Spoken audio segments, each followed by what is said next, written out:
Facebook on Founder Salon.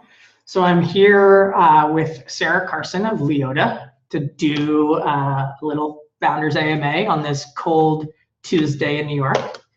Sarah, thank you so much for taking time out of your day to do this little AMA with us. But first, why don't you go ahead and introduce yourself and tell us a little bit about your company. Sure. Well, hi, everybody. I'm Sarah Carson, and I'm the founder and CEO of Leota, and we're a women's apparel company based in New York. And my background is in investment banking. I worked at UBS for years and years, and basically wore very cute but very uncomfortable clothes for that whole entire time in my career, and I realized that there has got to be a better way. So I decided to quit that job and launch my company, Leota, and we basically make the most comfortable, versatile, wear everywhere fashion on the market. And we're distributed globally now and growing like crazy. So you don't often hear of investment bankers becoming founders. What was that sort of like? What did the world of investment banking teach you to become a founder? Well, it was basically like getting an MBA. So that was awesome. I think like you don't have a lot of people in fashion that came from finance. And I think that's been a real advantage for me. Like you do see a lot of bankers that start their own companies and blah, blah, blah, but you don't really see a lot of fashion people that have a lot of business experience. And that's why we've been so successful over the past 5 years in business. I mean, we were 2-time Inc. 500 fastest growing companies in America, top 10 run by women. And I think if I didn't have that business experience, then like I'd just be making polka dot dresses like the rest of them. So I completely agree with that sentiment because I worked in fashion for many years, and I saw it as there's the business of fashion, and then there's the love of fashion. Right. And you have, the runway shows, which is the love of fashion, and then the company is doing e-com and, working with boutiques and selling around the world, and they're not trying to get to the biggest boutique in the world to get that Vogue recognition. They're trying to make sales. Mm-hmm. So when did you start Leota? I launched the company in 2011. So that was an interesting time for sort of all markets, for everything. What made you what was the impetus to leave finance and jump headfirst into one fashion with your own company and, all of the things that happen with your own company at that point? Well, pretty much nothing was going great in business or finance at that time. So you kind of like couldn't go wrong. Like everything was basically tanking. And so I didn't really know any better. When I started my company, all the boutiques were closing, brands were closing right and left. We were all losing tons of money in the markets. But I saw it as really just on a personal level, I saw it as really like my chance to have the career that I really wanted. And I think it was important to me to I wanted to have a brand, but I wanted to have it solve a problem for women. And we're not just another company making clothes because there's already too many of those. Like, there's no reason for me to exist. But what we're doing at Leota is we're making her life easier. We're changing the way women dress. So we're a size-inclusive brand. So you really don't see that in fashion that much. I mean, plus size is kind of having a moment now, but we've been a size-inclusive brand since day one. So we offer extra small to 5X, and we're trying to change the way women dress, make it comfortable, machine washable, wrinkle-free, packable. There's no reason, as women are expected to do it all now, like we're not going to do it in uncomfortable clothes, and I'm here to change that with Leota. So that's amazing of so many different features of your product. Did it start out that way, or what were the first sort of like anchor problems that you tried to solve in 2011? Well, one reason I think we've been so successful is weren't trying to be everything to everybody. Like my first collection was like 5 dresses and 5 prints. And I was like, this is all you need. Like we don't need 10 billion products that are just complicating our lives. Like we need like 5 things that are perfect. And I wanted to make those perfect things. So that was sort of the initial problem that I wanted to solve. And by being really specific, like of course I want to do like tons of different categories, which we'll do over time because I see the company growing into a global lifestyle brand. But so far, I think our success has been in being specific and doing one thing really well. So we're going to win in dresses and stretchy separates first, and then we'll expand from there.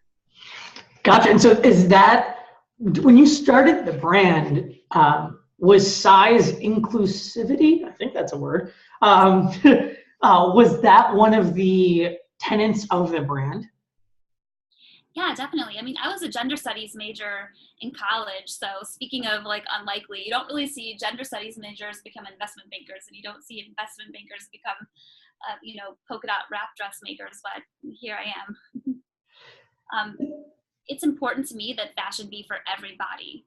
And those values are important to me personally, but then also it flows into everything we do at our company. So one thing I learned from my investment banking career was in some ways like what not to do from a culture perspective in terms of like, not having that much diversity and be like kind of sexist and, having a lot of red tape. I mean, I started my company with the idea of having a culture and a product that was all about empowerment, feminism, autonomy, personal responsibility. And you can see that in our product, and it's in the way we run our company too. Like we got all our results like right on the board right here, which you can't see. I mean, it's kind of like we're all on the same page. This is what we're trying to do. It's a meritocracy, and we're making fashion for everybody. So that's awesome.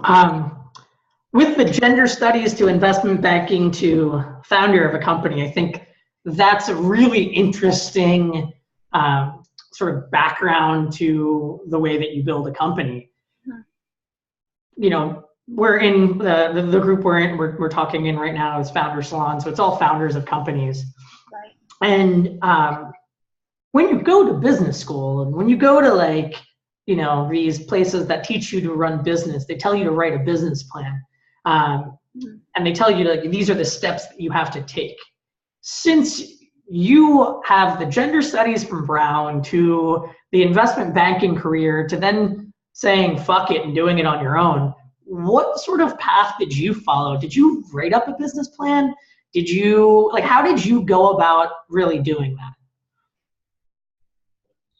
That's a great question, Anoop. And I would say my advice would be definitely have a business plan first. However, that wasn't how I started. I think I had really good instinct, really good business instinct. I focused on sales.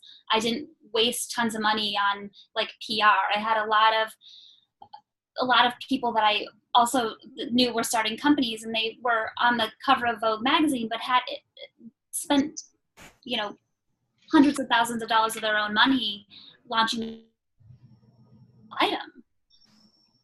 I mean, it's appalling, but way too common. So I had no experience in fashion. Okay. Like at one point in high school,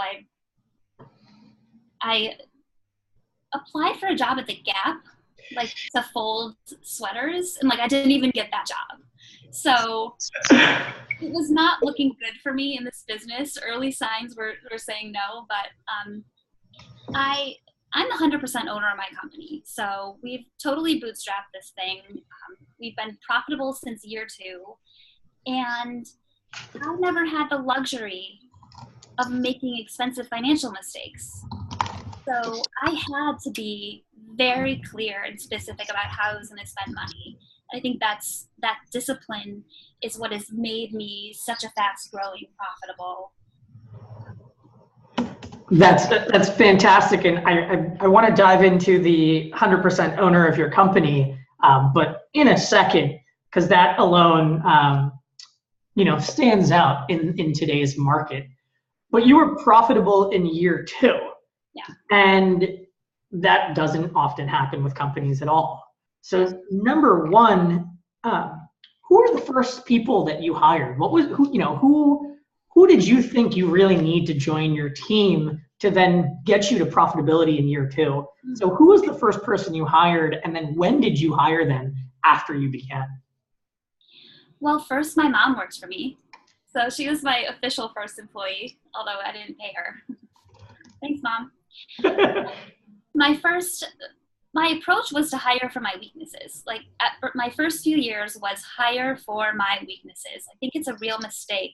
I see a lot of CEOs out there who just want to be the big star.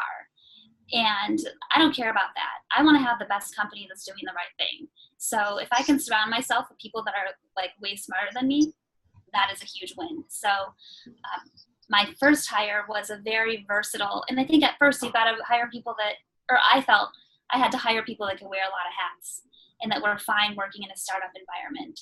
So my first hire was a classically trained designer, because I wasn't a designer, I just made it up. And she was awesome because she was perfectly happy designing the collection, designing the prints, and also packing customer orders with me, because at that point in year 2, we were still doing our own fulfillment out of our factory. So she really helped me scale the business up in that way. Now I have to make this strange transition from hiring for things that I'm not good at to hiring out things that I am good at, which is like strangely harder. I think like as competent, smart people, it's hard to like give up the things that are strengths. But that's really my next challenge. So what's the next strength you are hiring for? Well, first it was design, and then it was production. Okay. So I didn't realize I was starting a fashion brand, but then it turned out like that we were actually had to be, like customs brokers, fulfillment experts, and, technology coders. And it really, the amount of time that we were spending doing design was like this much. So my next hire was field production. And we still, to this day, we make most of our product right here in New York. And it really is possible to scale a brand manufacturing here in New York. I mean, it does become somewhat of a challenge at a certain volume level. So we do have to do some of our product overseas, but it's nice because we're able to be super agile by having a well-developed supply chain locally and internationally. And because we're able to be fast, I think that's one reason we've really been able to win. And I mean, we're selling to, we sell to some of the traditional retailers like Nordstrom and Bloomingdale's, but most of our volume is coming from these newer companies that the ones that are really making money are like the wardrobe rental companies, subscription companies. So like Stitch Fix, Leota. Yeah, that's where we're really doing a lot of volume. Interesting. So those businesses are now actually generating significant amounts of revenue, not only for themselves, but for their vendors. That's fascinating in this ever-evolving market of fashion that, you're seeing probably a large percentage of your profits not coming from traditional retailers anymore. I know, it's strange. I mean, of course, a lot of people haven't heard of those newer companies yet.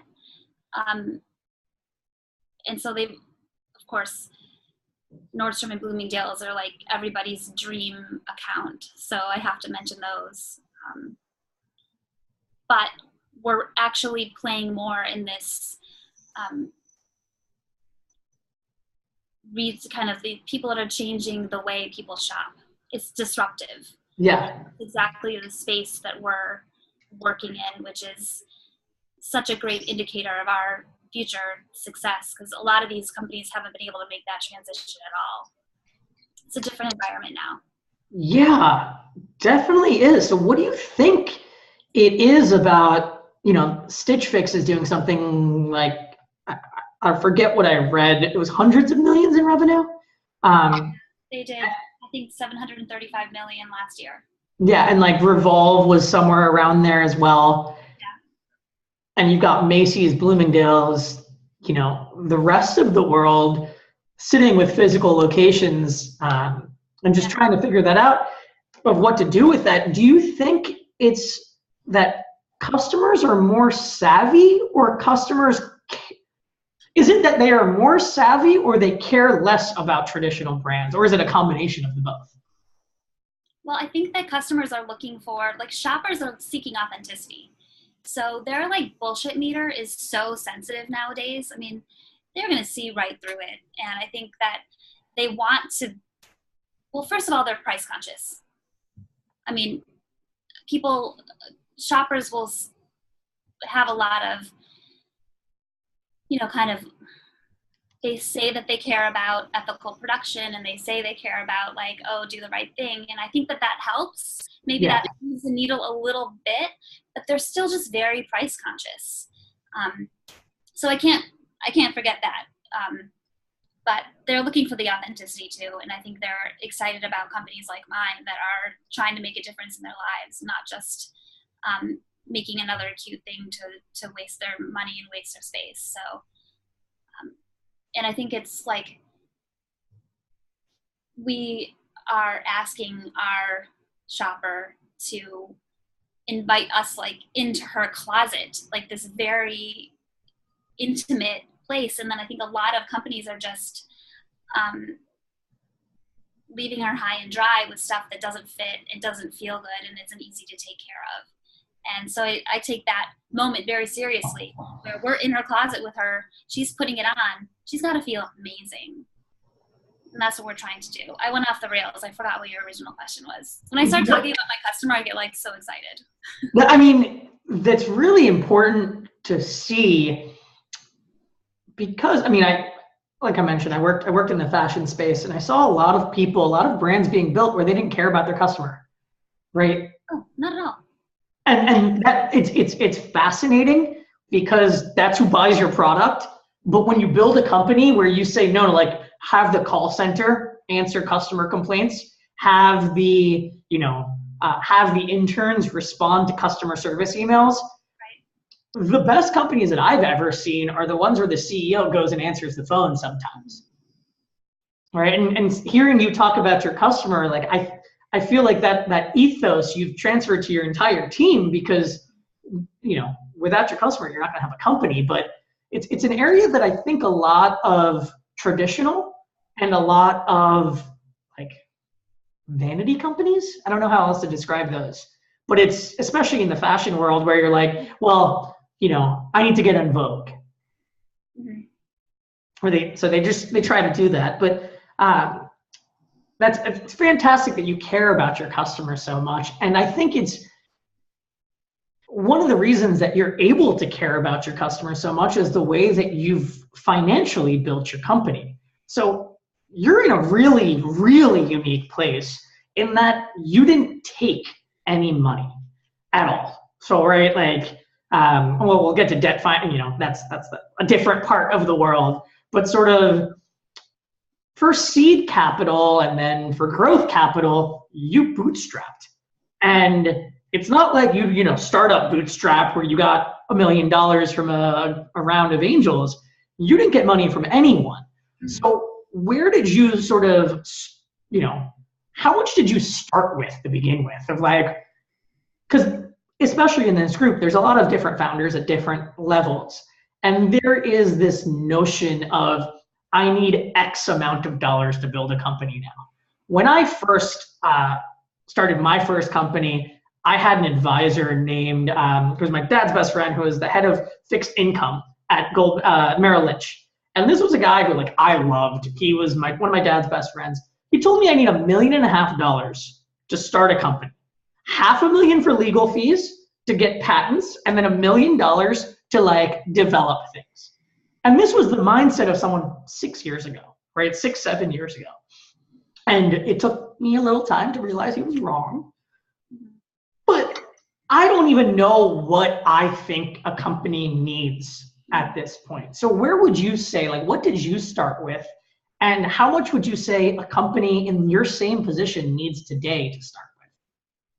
That's a good question, Anoop. I mean, there's no doubt that the amount of capital that you deploy in your company is going to dictate how fast you grow. So I'm not going to say like, oh, it's so possible to, 1,000x your growth with like $10,000. Like, that's not possible. I had the luxury of not having to make money for like the first year or so because I had some savings and blah, blah, blah. The benefits of being a banker. Yeah. The few benefits of being a banker. Very few, right? I would say like I probably spent like $75,000 in my first year. And that's from legal to production to samples to shipments. Yes. Sort of doing everything. Cards, photo shoots. I mean, trademarks.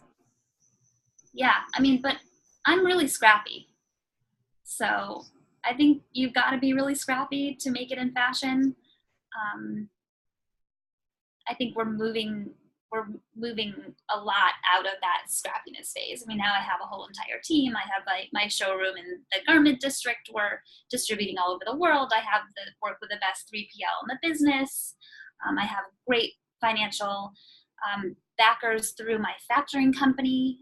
Even though I'm the 100% owner, if it weren't for having like great credit, good relationships with my banks, like there's no way. Because just from a cash perspective, it's like a total nightmare in fashion, like, or any manufacturing. It's like, so before we jump into monetize until next year sometime. Before we jump into factoring, because a lot of people in startup land know nothing about debt financing or factoring at all, which I think is amazing because it's such a productive use of capital and retaining equity. But so before we jump into there, why did you decide not to raise money? Honestly, it didn't even occur to me at the time to raise money. I thought my approach was I need to have proof of concept first before I ask someone else to put money behind this. So to me, it would be wildly irresponsible. This is just more a window into Sarah's personality, but I thought it would be like wildly irresponsible to ask other people to invest in something that I had no idea if would even work. So now I know this works. I'm working with the top retailers. We're like ridiculously profitable. We're a proven operator.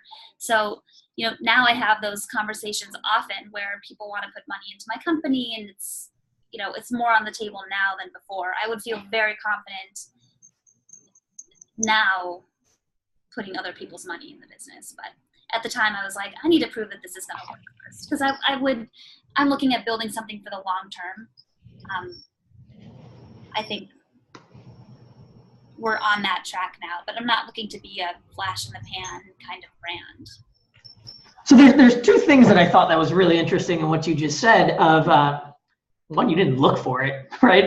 That's completely different than most people, where the initial idea is to, well, I got to go get an angel investor. I got to go start talking to VCs and go prove myself. And I sort of listening to your story and listening to what you've done in fashion, it stands out because all the fashion companies that failed, who started in 2011, the same time as you, there's been many.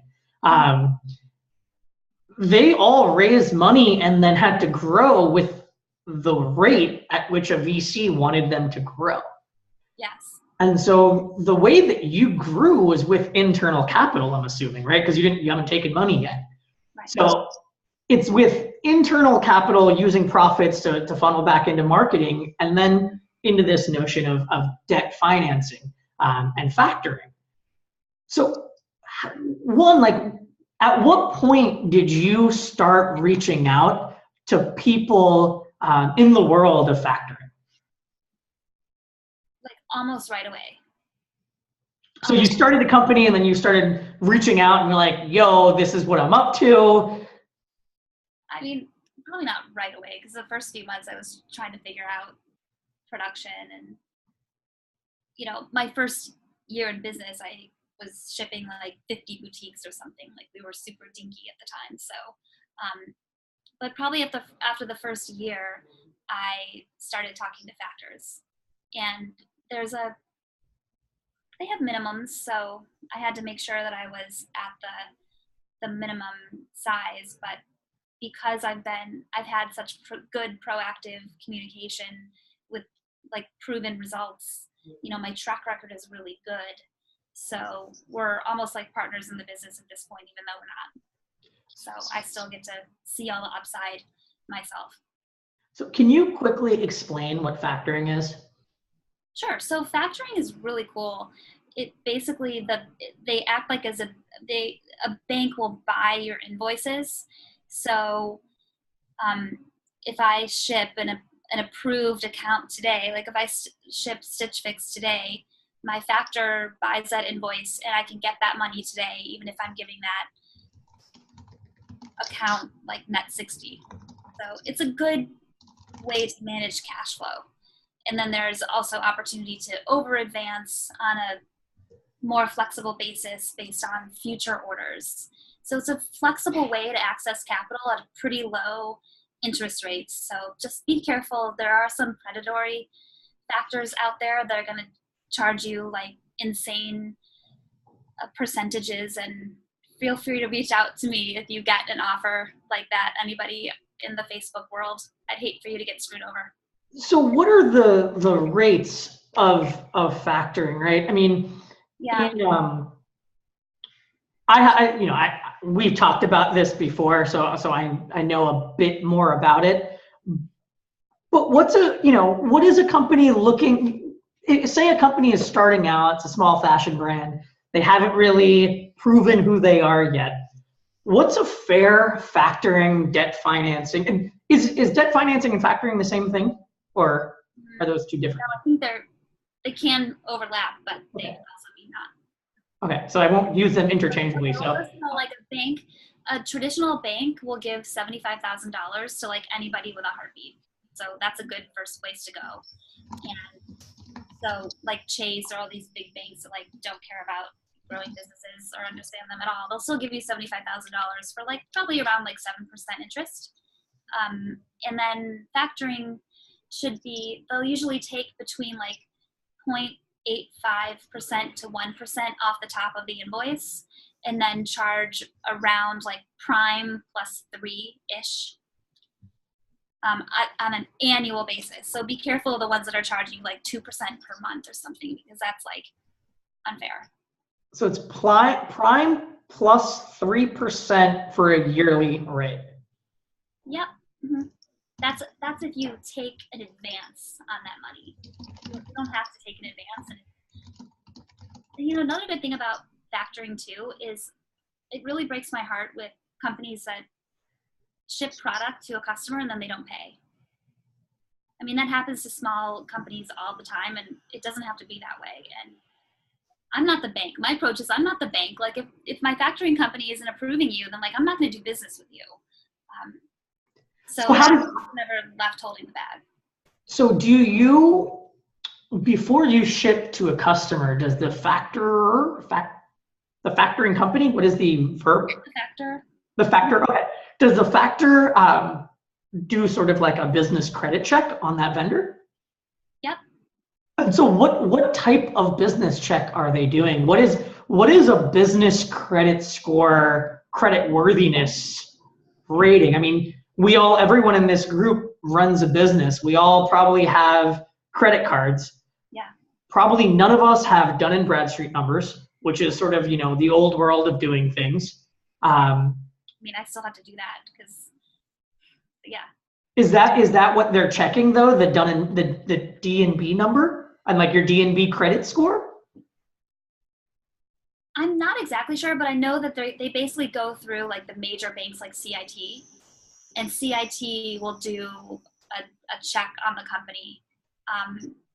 And if there's a lack of information, which is often the case, especially with these new companies like that are changing the way shopping happens. I mean, they've been around 2 years. They don't have like deep records, So then in that case, they just submit financials. It's like really easy.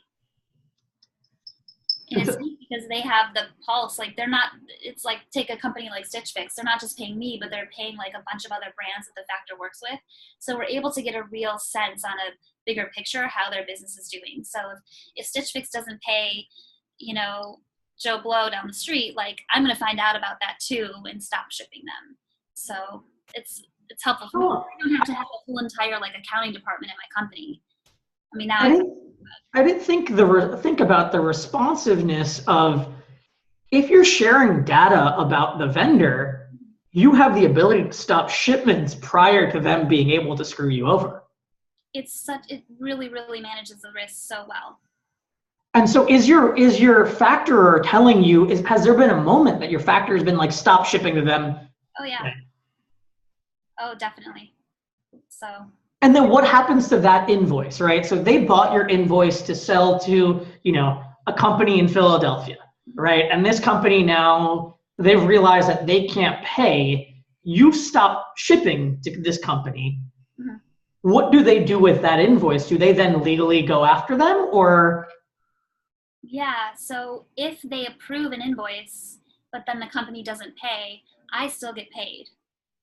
So you're not liable for that situation at all. They've taken, you've basically fully transferred the risk of payment straight to them for that, plus prime +3 payment to them. Wow. So that makes my business a lot more secure than your average startup. For sure. I mean, you're de-risking every vendor relationship. There still is a risk that I produce the product and then the company, then my client like stops paying, in which case I'm still holding the bag because I still have all this stuff that I manufactured. So it's not risk free, but it's a good call. If you are bootstrapping your business, then I recommend finding the right factor, definitely. And so with this sort of like, factoring idea, what happens if there's chargebacks, or, there's sort of, in the world of fashion, there's EDI compliance, which is the bane of existence of anyone who's not 95 years old. What happens if Macy's actually wrote in their 10K that they make 5% of their revenue from chargebacks, right? So it's a revenue generator for them, which Macy's, fuck you for doing that. But like, that's their way of making money, right? Being like, you didn't put the sticker on the top right of a box, which I always thought was really interesting. What's the top right of a cube? It makes it a little harder when you don't really know what's the top right. The 300-page vendor manual. I'm sure they detailed it for you in there. Oh, just one of my happiest moments was I shipped to Nordstrom at a company I was running called Men in Cities. 0% chargebacks for my first time, but that's because I put a sticker on every side of the box. They couldn't find me for anything because it was right on every single side. And like the top had a bill of lading, the bottom had a bill of lading. I was like, I don't care what side you turn it, this box will be correct. Oh my God. Yeah, I mean, first of all, like, we're basically a technology company, like with all of the compliance now that is required, like we're basically a technology company. So everything's automated. We've got an awesome ERP system, which I bought into basically ASAP, because you can't have a physical product and be stuck in the old ways of making stuff and doing fulfillment. So that's been really important for scaling our business. So we don't do business with companies that have that approach of making chargebacks profit center. Yeah, that's terrible. But so ERP is enterprise resource management, and that's kind of unique to the to the world of companies that manufacture. Can you sort of explain the ERP that you use, what it's for, and how it helps your business? Sure. Well, our ERP system just helps us automate everything and have less employees doing more high value work at our company. So it helps with the whole product lifecycle management process. So creating the style numbers, doing all of our buys of fabric and trim and all the like junk that goes into like creating the product, and then it does all of the customer relationship management, all the invoicing, all the order management, all the inventory management, and it communicates back and forth with our third-party warehouse, and it communicates back and forth with all of our customers' ERP system. So it's really like this central hub for everything that happens with our business, from idea all the way to invoicing and collecting money for the product. So it's so important. A lot of companies really get that wrong. And I think we were able to invest in that early enough. Like when I was at my old company, we would basically like be constantly doing all these Band-Aid solutions on our technology systems. And I vowed to myself back then, I was like, okay, if I ever have my own company, we're just going to get the best thing right up front, because it's just going to make everybody's lives easier. And that's definitely been the case. I mean, if we're not a highly efficient, automated brand, then we're going to lose. Fully. And I think that's what makes companies like yours be able to just be so successful right now, when Macy's, Bloomingdale's, the rest of them are trying to figure out how to update a legacy ERP from 1980 to now work with a company like Shopify. Totally. I just checked and saw that you're on Shopify.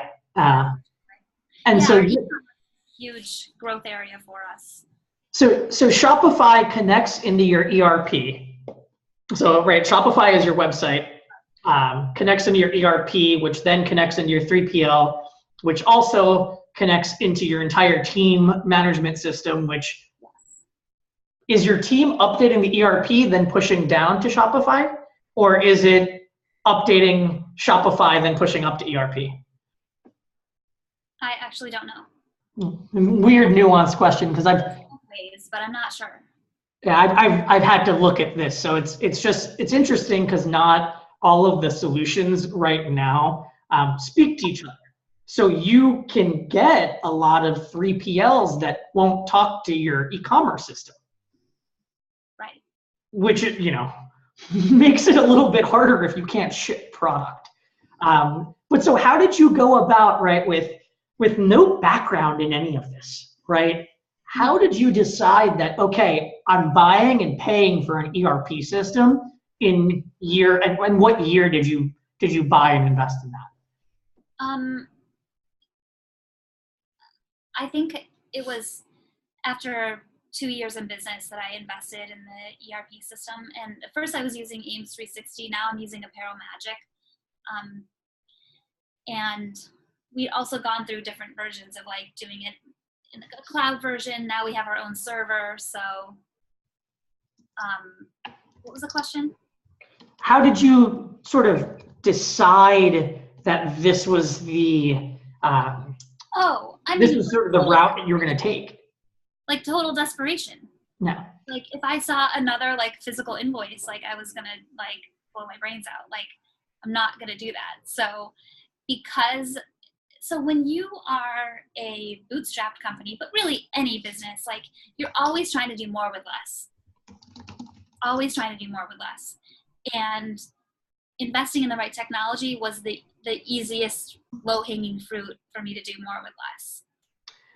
So ERPs are not cheap, right? They cost the equivalent of a human. Right. I mean, in terms of salary, in terms of updates, maintenance, server costs, all of that. And that's often the thing that I think holds back from, hey, this ERP system is $75,000. Year one, year two is $40,000, but here's your upfront costs. How did you weigh out that it was like, as you were, okay, so let me ask this question. In the order of hiring employees, what was the order of people that you hired, and then at what point was the ERP system one of those employees? Okay. All right. So first I hired my designer. Then I hired my production manager. I think then I hired my logistics manager. And my logistics manager, I brought on kind of concurrently with the ERP system. Oh, excuse me. And then I hired a sales manager after the production manager. And I made, in terms of sales, I think it's equally important to have a really robust inside sales team as well as the right sales reps out there. So I think both are really important. Then I hired my logistics manager because like our volumes were growing so much that it just was not sustainable anymore. I mean, we were even doing like our pick and pack in our own office. I mean, it's harder than it looks, I'm just saying, packing a box, okay? So our logistics manager came on and had a lot of experience working for some of our kind of ancillary competitors like Parker and Alice and Olivia, and brought that expertise on EDI, fulfillment, and knew how to whip our 3PL into shape. So then from there, I built out really the sales team. And it wasn't until the last year that I invested in a marketing team, actually. And my strategy was to really grow our volumes fast through wholesale in the first few years. And now, and I'm always going to do both. Like, I think a lot of new brands are like poo-pooing wholesale right now. It's just like not cool. However, I beg to differ. I mean, we have found so many of our shoppers, because they've fallen in love with us from their Nordstrom purchase or their Stitch Fix purchase. So they really feed each other. They really feed each other. But we're really just now starting to invest in our direct-to-consumer business and our website business. And I would love, I know we're not to the part where I ask what I want from our viewers, but I'm really looking to grow that marketing presence and get a really kick-ass CMO to help us bring the brand to the next level. So that's perfect timing, because you've got to get to your next talk that you're giving. So yeah, if you had one ask, I guess, what would your one ask be? My ask is for a kick-ass chief marketing officer. So we have this great brand. We have an awesome support team on the marketing side, but I'm looking for somebody who really is a rainmaker, who can partner with me on really making a difference for our customers and getting the word out there more. And does that person need to have a fashion background? No, oh my gosh, I really don't care. I think one great thing about my open-mindedness, I have such a great team, because you didn't necessarily have to have been a merchant at Macy's like to get a job here. I think bringing in like tech expertise and other consumer product expertise has been huge for our success, because we're so much more agile and creative and open-minded, because I think you've just got to be like so open to change in order to make it in a consumer business right now. Mm-hmm. So I think it would be great, anyone with some sort of consumer centric background that lives in tech. Please intro me. Definitely will. Thank you so much, Sarah, for telling us about your story. Fascinating in everything, and congratulations on all your success. And enjoy the rest of your panels today. Thank you so much. Bye, everybody. Thanks, Sarah. Bye. Bye, Noob.